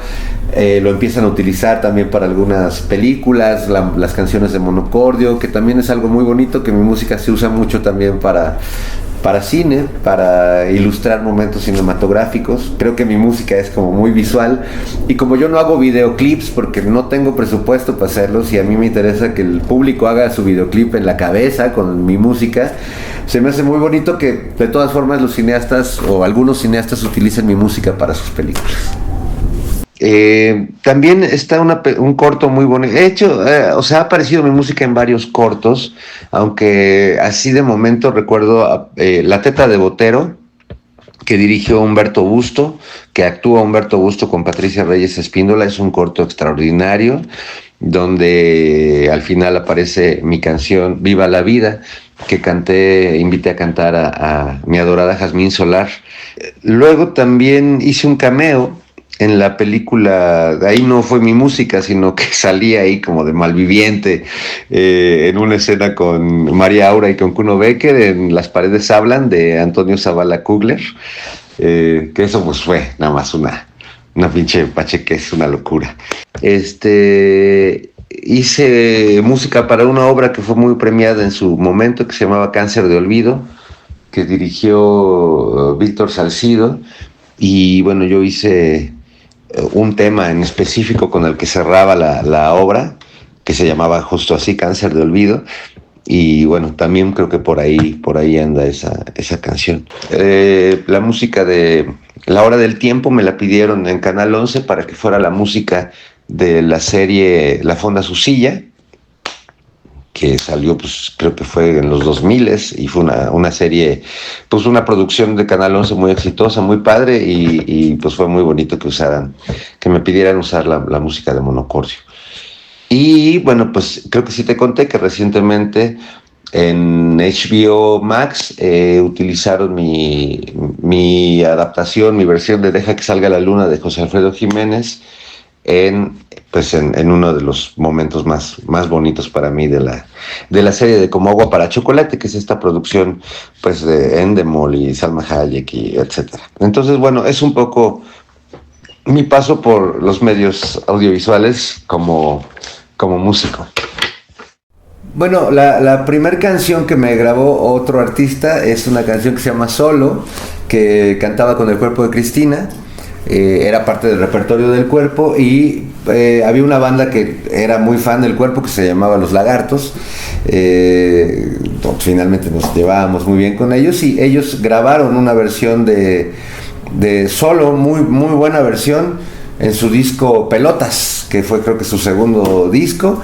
Y pues me gusta porque como el Cuerpo de Cristina no pudo grabar su disco como hubiéramos querido, esa canción es lo más cercano porque es una canción que se grabó en Estados Unidos, en un estudio en Los Ángeles, que produjo la Chiquis Amaro y que pues es una está súper bien producida, suena muy bien y cuando la escucho pues me da nostalgia de cómo pudo haber sonado el Cuerpo de Cristina.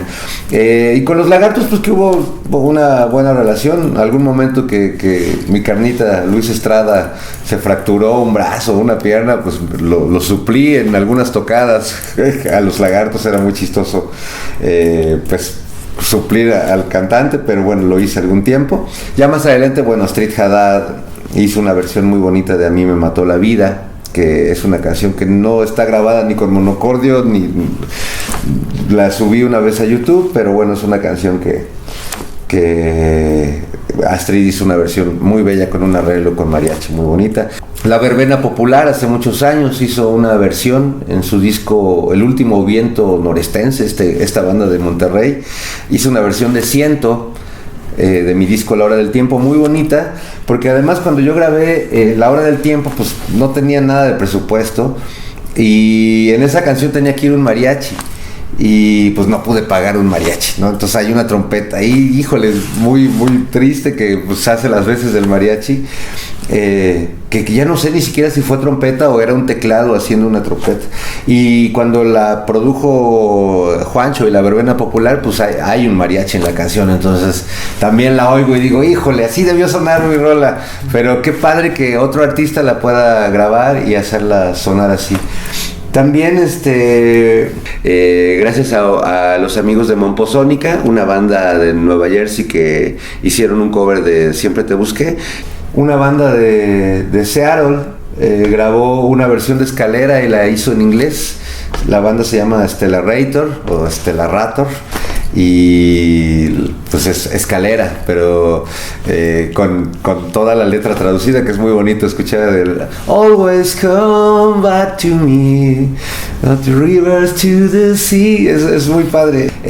Y bueno, otro también que ha sido muy padre pues es el cover que nunca grabó en un disco, pero que sí subió a YouTube y que tocó en varios conciertos, Carla Morrison, de mi canción Me Haces Existir, que gracias a ese cover que hizo Carla, pues mi canción se ha escuchado muchísimo en muchas partes del mundo y después de Siempre te busqué, pues es la canción de Monocordio que más se ha escuchado. Y bueno, pues también Monocordio ha participado en algunos acoplados.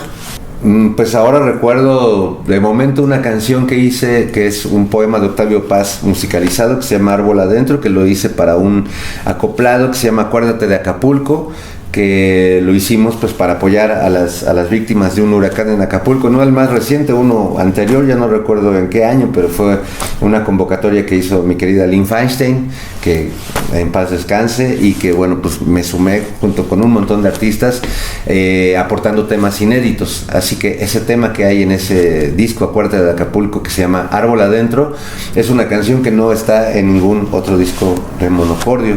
También hicimos una canción para después del terremoto del 2017.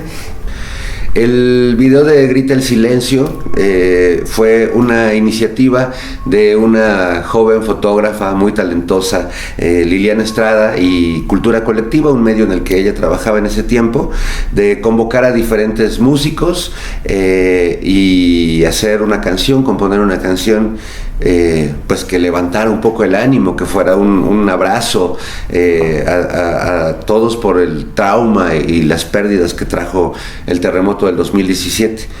Y bueno, pues ahí nos sumamos varios artistas.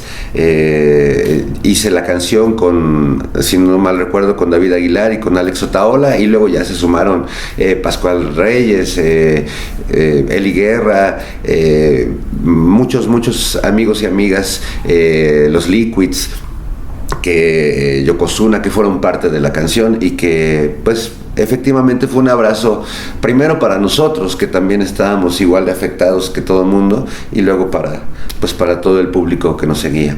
Y también pues he hecho un par de cosas políticas, ¿no? Una canción importante que se llama Que salgan los corazones a la calle, aunque la gente la conoce más como Yo te AMLO. Fue todo un acto político antes de la elección del 2018, de decir, yo no quiero quedarme... había todas las posibilidades de que López Obrador arrasara, pero yo conocía el sistema político mexicano y sabía que de que nos podían hacer un fraude, lo podían hacer. Yo no quería quedarme sin hacer algo. Yo le agradezco mucho a gente desde Horacio Franco, Regina Orozco, Marisol Gacé, el mismo Alfonso André, gente muy valiosa, Leo Socchi, Aldo Max, muy comprometida. Y hace un año también en una situación muy parecida hice una canción que invité a mis queridas Las Luz y Fuerza a cantarla conmigo para apoyar la candidatura de Clara Brugada a la Ciudad de México. Y bueno, pues se llamaba La Cumbia de la Utopía. También fue una canción que quise pues compartir con el movimiento, con la gente que creemos en este proyecto político, que venimos acompañando este movimiento desde hace mucho tiempo. Y bueno, pues son colaboraciones polémicas, pero de las que yo me siento francamente muy orgulloso. Y pues un montón de acoplados donde hay rolas de Monocordio. Ahí sí, me tendrás que recordar, pero bueno, pues en la época de los inicios, pues en Capicúa, que fue un disco que sacó, no me acuerdo si Discos Antídoto, como para presentar todo su catálogo. Había cosas de Frata, cosas de Góngora, de otros artistas y de Monocordio. En algún momento mi canción de La Hora del Tiempo aparece en un disco que salió en Alemania para aprender español, para que los niños aprendan español allá en Alemania. Es un disco que está en las plataformas digitales, y pues me da mucho gusto que mi canción de La Hora del Tiempo sea utilizada para que los niños aprendan castellano. Pues más o menos es un poco de lo que me acuerdo, porque son muchas referencias, muchos compilados. Hice también algunas canciones políticas que grabé en El Hueso, que ni siquiera salieron en discos. Las presté para un compilado que se llamaba La Resistencia. Salieron dos. En uno estaba la canción de 7 sexenios de vida, y creo que en la otra estaba la de Se Vende Mi País. Y así, mucha de mi obra musical está dispersa. Y bueno, pues así surgió Monocordio. Surgió en el 2001, empecé a escribir las canciones de Monocordio. En el 2002, digamos que se publicó el primer disco. Son 10 discos ya, 8 discos en estudio, 2 discos en vivo, uno que hice cuando cumplí 10 años en el Teatro de la Ciudad, otro que hice cuando cumplí 20 años, que está muy padre. Me gusta mucho esa energía de un disco en vivo radical, sin arreglos, sin corregirle errores, no, como quedó la foto, ¿no? Y además lo que me gusta es que Monocordio, pues siendo un proyecto personal, o sea, Monocordio es mi alter ego, es otra manera de decirme a mí cuando hago canciones, pero ese proyecto personal siempre ha requerido de músicos muy talentosos y de músicas muy talentosas para poder sonar hacia afuera. Y me siento muy orgulloso porque a lo largo de la historia, bueno, pues he tocado desde, como te decía, con Martín Durán, con Luis Alberto Ledesma el Children, con Rodrigo Barbosa, baterista de Los Dorados, con Hernán Hedge, enorme baterista de jazz, con Chema Arreola, baterista de La Barranca, y de Alfonso André, bueno, Martín Durán en el bajo, con Alonso Arreola en el bajo también, con Daniel Loyo, que es actualmente de nuestros bajistas, con Eliezer Díaz, que de repente toca con Alemán y de repente se avienta el palomazo con Monocordio. En la guitarra pues ha tocado desde Lino Nava, mis discos, Lino Nava tocó el Theremin, Alejandro Taola, José Manuel Aguilera. He tenido la oportunidad de pues de Leonel Pérez, de que muchos músicos que admiro profundamente han sido parte de la historia de Monocordio, y a veces haciendo cosas pues insólitas, ¿no? Como Lino, que en vez de tocar justo la guitarra tocó el theremin en varias rolas de mi disco La Hora del Tiempo. Y bueno, a María Emilia Martínez. Fernando toca la guitarra extraordinariamente, Mateo toca el bajo, toca la batería también, Bárbara Riquelme en los coros, que es una compositora mexicana increíble, cantante, que también me hace el honor de hacer coros y cantar conmigo mis canciones. Eddie Vega en la batería, que ha sido pues baterista de Julieta Venegas, de un montón de proyectos increíbles en México, y que es para mí de los mejores bateristas con los que he tocado en la vida. Y vaya que ya te mencioné a varios enormes. Bueno, y el maestro Baldomero Jiménez en el piano, que está tremendo, pianista de jazz, muy cabrón. Ángel Leal en la trompeta. Y pues siempre además estoy abierto, porque pues como no es un grupo, como pues en realidad es pues como que con quién se me antoja tocar en esta ocasión. A veces he invitado al maestro Ernesto Anaya, a veces he tocado con los Locos de Desconecte, o con Jaime López, o con quien se me dé la gana, ¿no? Que es la ventaja de ser un artista independiente, autogestivo, ¿no? Que me autoproduzco, que no dependo de ninguna transnacional, no soy de Sony, no soy de EMI, no soy de Warner, soy del dominio público. Tengo tres videos importantes, y quizás el más importante lo hizo Armando Vega Gil. Es de mi canción Lejos Cerca, que aparece en el primer disco de Monocordio. Lejos Cerca es la primera canción que compuse para el proyecto de Monocordio. Es una canción muy muy importante para mí, y Armando se ofreció a hacer un video. Se le ocurrió, me mostró una idea que tenía. Él quería reflejar un poco el amor que yo tenía en ese momento con mi pareja, con Claudia, que además era en ese momento quien hacía el diseño de mis discos. Entonces estábamos metidos como en un mundo de flores y mandalas de flores y ojitos y una cosa como psicodélica, amorosa, y Armando como que captó muy bien eso y quería hacer un video. Me lo propuso, pero no teníamos, para variar, el presupuesto para hacerlo. Y en ese tiempo convivíamos mucho con Germán Dehesa, que tenía un lugar que se llamaba La Planta de Luz. Yo tocaba con Armando en el Palomazo Informativo, y se nos ocurrió comentarle a Germán, que Armando le dijo: oye, pues es que Fernando tiene un grupo de rock que se llama Monocordio, hizo una canción muy bonita, queremos hacerle un video, pero no tenemos dinero. Y Germán Dehesa, me acuerdo que nos preguntó: ¿y cuánto cuesta su video? Pues como 30,000 pesos. Pues yo se los doy. Y sin haber oído a Monocordio ni nada, Germán, con esa gran generosidad que tenía, y que yo también hay que agradecer esas cosas siempre, pues puso esos 30,000 pesos, con los que Armando convocó a una banda muy talentosa, y en mi departamento, en la Colonia Juárez, ahí en la calle en Londres y Varsovia, en un edificio increíble que se está hundiendo ya, no sé si ya lo tiraron, ahí convertimos mi casa en el set del video de Lejos Cerca, y efectivamente es un video que retrata tremendamente el amor que teníamos en ese momento, Claudia y yo, y además con este toque de pérdida y de nostalgia anticipada que tiene esa canción, porque esa canción habla como de la pérdida de ese amor, y representamos esa pérdida de ese amor en el video, aunque en ese momento pues Claudia y yo todavía éramos una feliz pareja. Entonces es muy loco cómo a veces las canciones se anticipan a los sucesos, cómo parecen ser más que cantos, profecías. Y bueno, esa es la historia del video. Cuando empecé a tocar con Monocordio, no tenía una guitarra como profesional, y iba a ser la primera presentación de Monocordio. Yo iba a tocar con La Barranca. En ese tiempo pues estaba muy cercano a José Manuel Aguilera, como coincidíamos en gustos musicales, en gustos literarios.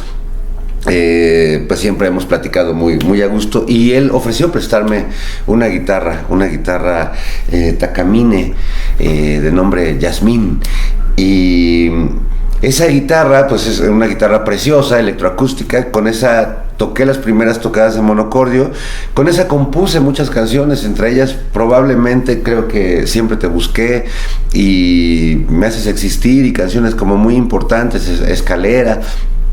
Es una canción a la que le tengo mucho cariño y pues José Manuel como que me dijo, no, pues quédatela, úsala en lo que te compras otra guitarra. Yo pues tardé mucho en comprarme otra guitarra, y pues lo que sucedió es que empecé a dibujarle cosas a la Takamine de José Manuel. Primero le hice unos dibujos, unos ojitos y unas figuras ahí medio psicodélicas. Y me acuerdo que un día me encontré a José Manuel, me vio tocando y me dice, ¿cómo? ¿Esa es mi guitarra? Le digo, sí, perdón, le hice unos dibujitos, pero ya te la voy a devolver. Y me dijo, no, me dijo, ya, quédatela, o sea, ya la hiciste tuya, ya, pues ahora sí que ya es tuya. Y después tuvo otra tuneada mi guitarra, porque tenía esos dibujos que aparecen en algunas fotos y supongo que en algunos videos de conciertos, pero después de que me separé, como que entré en una etapa más oscura y decidí cambiar mi guitarra y pintarla de una manera diferente. Y entonces esta es actualmente la guitarra Takamine Yasmín que me regaló. Primero me prestó y luego me regaló José Manuel Aguilera. Este es el arte que le hice al final, que tiene que ver con el arte de mi disco El Diablo es el Ego de Dios. Y en algún momento, ya años después, yo la seguí usando mucho tiempo, en algún momento reventó la guitarra de manera natural, se rompió, la intenté arreglar, no se pudo, y no pude deshacerme de ella. Decidí convertirla en un objeto de valor en mi casa, le puse una calaverita adentro. Y es una guitarra que me recuerda mucho siempre esos inicios de Monocordio, y también la generosidad de ciertos amigos, ¿no? Como hay amigos que en algún momento te pueden prestar una guitarra, y es increíble lo que esta guitarra me prestó a mí o me dio a mí, ¿no? Gracias a ella yo pude componer canciones increíbles. Pudo haber sido con cualquier otra tal vez, pero da la casualidad de que fue con esta, y que es una guitarra que me regaló además un músico, un compositor que respeto, que admiro mucho, y que ha hecho canciones que a mí también me rompen el corazón. Así que aprovecho para darle las gracias a José Manuel Aguilera por esta hermosa guitarra. Hay tres personas que son muy importantes en la historia de Monocordio y en mi vida en general. Sin contar a mis padres, de los que ya hablé, y que son pues mis motores, mis abuelas sin duda. Pero mis hijos, Fernando y Mateo, no solo Monocordio surgió porque yo quería darle un regalo a Fernando cuando iba a nacer, en el tiempo en el que estuvo gestándose en el vientre de su madre. Yo estuve componiendo las canciones con las que le quería dar la bienvenida, las canciones de ese primer disco de Monocordio. Y luego su hermano Mateo, que nació unos años después, pues siempre han sido una inspiración, un motor, una fuente inagotable de amor. Y yo hago música por ellos. Es parte de lo que me llena de música y que me permite compartirla con los demás. Y ahora pues me da mucha alegría que puedo tocar con ellos, que comparto el escenario con ellos. Fernando toca la guitarra extraordinariamente, Mateo toca el bajo, toca la batería también, y ha sido una experiencia que, eso sí, no lo esperaba, y es como un gran regalo de la vida. Y la otra persona es Paola Hernández, mi mejor amiga, mi representante, la persona que me ayuda a materializar todo lo que se me ocurre con respecto a Monocordio. Pocas veces hablamos y le damos el valor a las personas que nos acompañan, pero en el caso de los músicos independientes, nuestra representante se vuelve una parte muy, muy importante del proyecto. Y Monocordio sin Paola no sería lo que es. Así que gracias a esos seres que así como hay un público que uno no conoce y que también lo alienta a uno a seguir haciendo música y compartiendo música, también hay seres que uno conoce muy bien y los lleva muy adentro en el corazón y iluminan el camino para que uno pueda seguir. Así que quería dejar ese testimonio de amor profundo a estos seres. Bueno, mi historia con los medios es muy padre porque siempre he tenido una gran como necesidad de comunicar diferentes cosas, puntos de vista. Desde pues la prepa tenía algunas revistas que hacíamos en la prepa, alguna que hice con mi querido amigo Temoris Greco, con quien compartíamos ahí los pupitres en esa época. Y yo justo en esa etapa entre la prepa y la universidad empecé a hacer radio. Tenía muchas ganas de hacer radio y logré conseguir chamba en una estación en Cuautla, Morelos, en Estéreo Armonía, Cuautla, Morelos, mientras estudiaba la carrera de comunicación social en la UAM Xochimilco. Pues todas las tardes me iba a Cuautla, a veces de hecho pues me quedaba en Cuautla y ya no iba a la universidad algunos días, y fue una gran universidad tanto de la radio como de la música, y era increíble porque además le agarré un enorme cariño a la música popular mexicana, incluso a la música comercial mexicana, y tengo un buen acervo en mi cabeza y en mi corazón de todo eso, y viví enormes aventuras ahí en la cabina de Estéreo Armonía. Una de las que más me gustan es que un día, un domingo, estaba muy feliz porque me había comprado el vinil de Botellita de Jerez, creo que de Naco es chido, y llegué a ponérselo al público. Van a oír el disco completo ahorita, y estaba a medio disco cuando me llamaron de ¿qué te pasa, estúpido? No pusiste la hora nacional.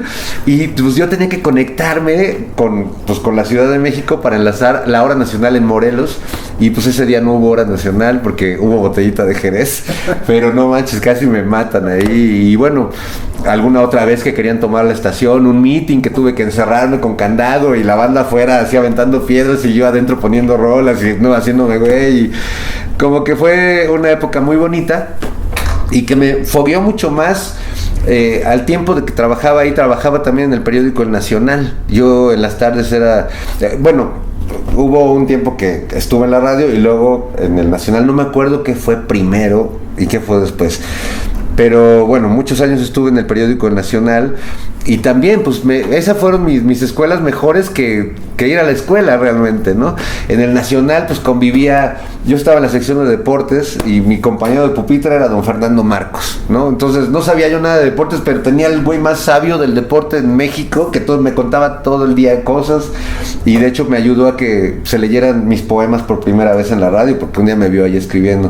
Pero, pues, abajo, en la sección de cultura y espectáculos, estaba José Luis Martínez, escribía Pepe Nava, Javier Velasco, Oscar Sarquís, o sea, eran puro personajazo y además con una gran cultura todos. Entonces, para mí fue una enorme escuela. Y pues siempre estuve escribiendo en los medios, empecé a escribir de lucha libre y pues como tenía esta experiencia en la radio, me invitaron del trabajo en las revistas, en Switch, en La Mosca, en el periódico El Nacional, me invitaron a Milenio, y en Milenio fue donde Ciro me invitó a la radio, a colaborar en su programa de radio, antes de la tele, pero por esa época también surgió la invitación. Yo colaboraba con Aristegui y con Carlos Loret en la W, con el Palomazo de Armando Vega Gil, hacíamos una sección ahí. Y de repente surgió la idea de hacer El Hueso, es decir, de hacer un programa en las tardes de humor, donde hubiera música, donde hubiera de todo. Ahí Armando ya no quiso entrarle porque quería cobrar mucho, porque decías que Televisa y nos van a pagar muy bien. Pues no, la verdad es que nos pagaron bastante bien, pero pues ahí Armando se alocó y ya no entró al Hueso. Pero bueno, pues empezó este programa de radio, al que también tuve la oportunidad de bautizar, y que pues fue genial durante por lo menos una década. Pues fuimos el primer lugar en la radio mexicana y fuimos un programa pues donde hablábamos de política, pero imitábamos personajes, pero yo improvisaba canciones sobre lo que la gente me pedía. En 10 minutos componía una canción o hacía la canción del momento. Hice miles de canciones en esos 2 años que estuve ahí. Y en esos años también tuve otro programa de radio muy entrañable, muy querido, que se llamó La Noche W, que era todas las noches a las 10 de la noche, y en ese programa, bueno, pasaron cosas insólitas. En ese programa Fito Páez me mostró cómo de una canción de Charlie pasaba a una canción de él, como si fuera una especie de plagio amoroso. En ese programa Jaime López y Cecilia Toussaint se juntaron para cantar sus rolas así al calor de la cabina. En ese programa estuvo Andrés Calamaro, en ese programa estuvo Gustavo Cerati en la última entrevista que dio en México. Y bueno, yo creo que fue terminando esa época o paralelo a la parte final de esa época que empecé a hacer tele. Me invitaban de repente a colaborar, hacía la colaboración del Palomazo con Armando en el 40, pero también me hablaban mucho del Canal 22, porque pues siempre pues me ha interesado la literatura y siempre me invitaban mis amigos a presentar sus libros.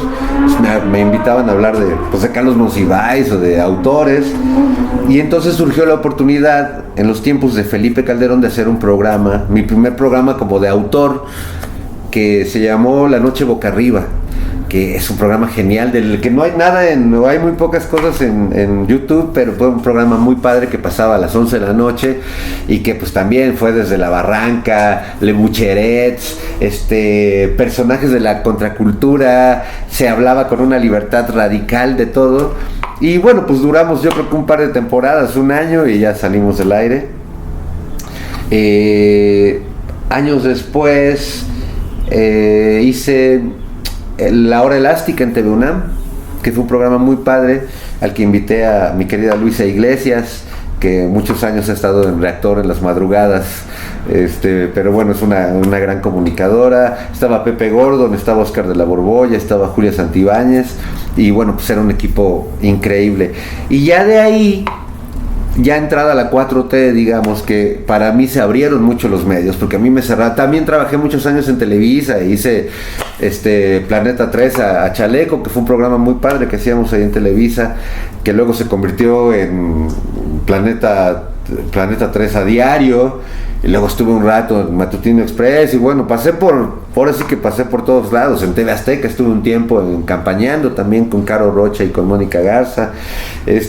Ahora sí que a veces se puede trabajar donde uno quiere y en las condiciones que uno quiere, y a veces no en los lugares donde uno quisiera, pero pues siempre he trabajado pues bajo un criterio de dignidad y de respeto radical a mi trabajo, ¿no? O sea, si me quieren censurar, pues que queden ellos, yo no me censuro. Habitualmente más bien pues me castigan, me corren, me suspenden, ¿no? Pero pues yo siempre hago lo que se me da la gana. Y ya después de Me Canso Ganso, que en Canal 22, que fue un programa también extraordinario, donde también pues entrevisté a grandes personajes, desde la maestra Olivia Revueltas, Lorena Velázquez, Elsa Aguirre, gente verdaderamente espectacular que admiro mucho de todas las épocas.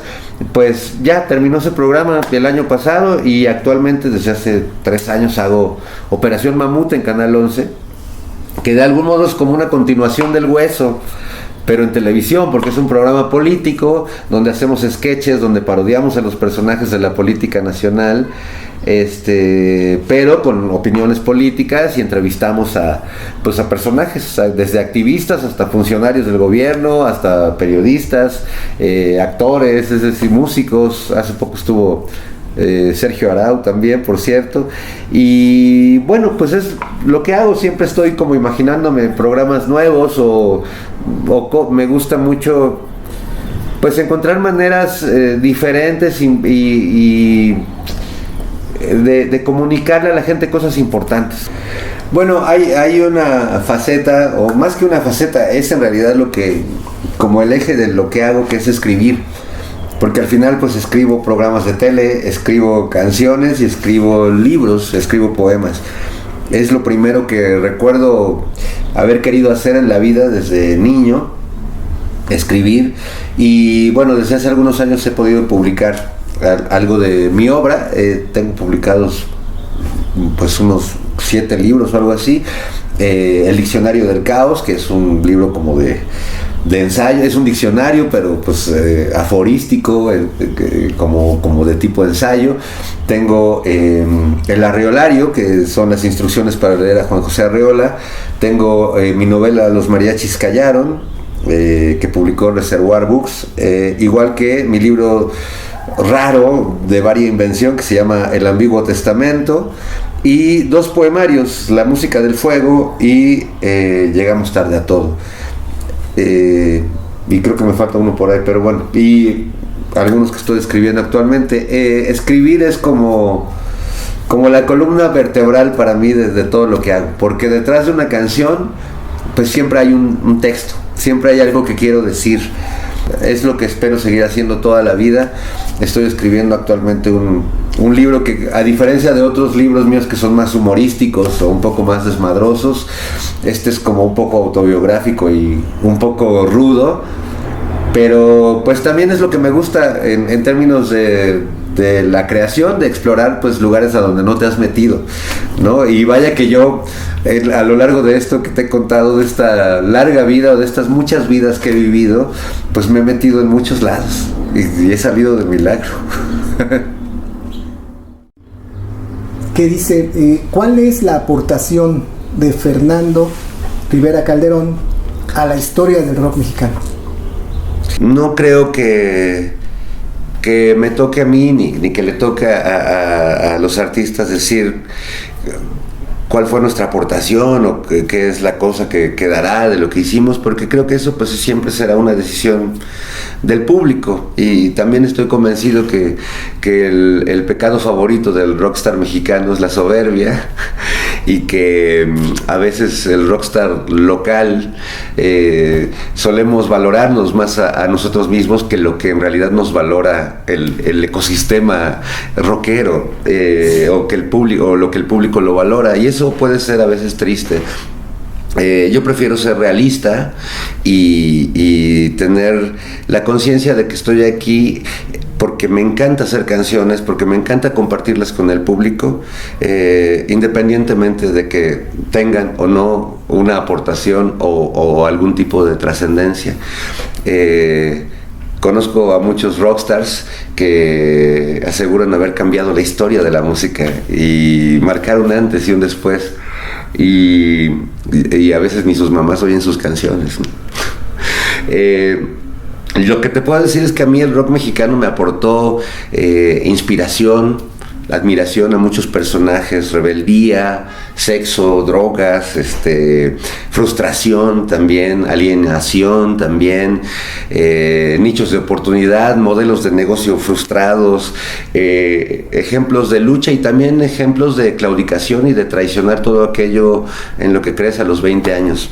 El rock me ha enseñado cosas buenas y cosas malas, y me ha enseñado también algunas cosas que no se deben hacer o cómo no hacer algunas cosas. Me ha enseñado que nunca debes comprometer tu alma ni tus canciones a una transnacional a la que le vales madre. Me ha enseñado a respetar al público por encima de cualquier contrato o de cualquier fama pasajera. Y pues yo hago canciones porque cuando era muy joven, bueno, primero porque me gusta mucho la música, pero también porque cuando era muy chavo no encontraba las canciones que quería escuchar. Había muchas cosas que me gustaban, pero sentía que faltaba algo. También lo hago porque no tengo otra opción, porque es la manera en la que me comunico. Hago canciones porque me enamoro, porque me rompo, porque me vuelvo a pegar, porque me vuelvo a enamorar, porque vivo intensamente, porque muero todos los días, y porque amo la música, y siento que estoy hecho de ella y que todos estamos hechos de música. Eso es lo que creo. Bueno, pues un saludo a toda la banda de Buscando el Rock Mexicano, al gran Ricardo, que además de Ricardo es rico, o sea, es un rico Ricardo y un Ricardo rico, y a toda esa banda loca, soñadora. Yo siempre digo que como Monocordio tengo el mejor público del mundo. Claro, no llenamos un Foro Sol tal vez, o tal vez sí, pero es un público increíble, es un público culto, es un público respetuoso, es un público lleno de amor, y yo me siento realmente muy feliz y muy realizado en el sentido de que mi música ha llegado a quien tiene que llegar, tanto en mi país como fuera de México, porque afortunadamente también la tecnología pues ya nos permite que no necesitamos que un Raúl Velasco o una industria, una disquera o nadie nos diga si puedes o no puedes pasar. Aquí podemos pasar todos, y si lo que haces es bueno, pues llega donde tiene que llegar. Así que gracias a quienes escuchan mi música, a quienes escuchan mis locuras, a quienes ven mis programas de tele, a quienes leen mis libros. Les mando un beso muy grande.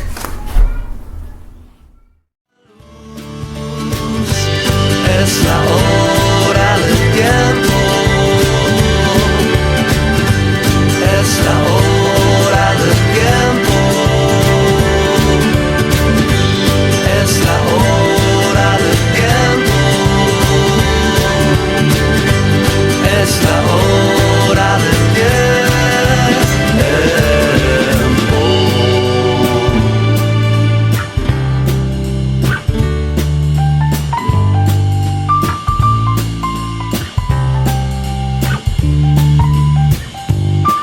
una piel bajo mi piel, una sed bajo la sed, un amor bajo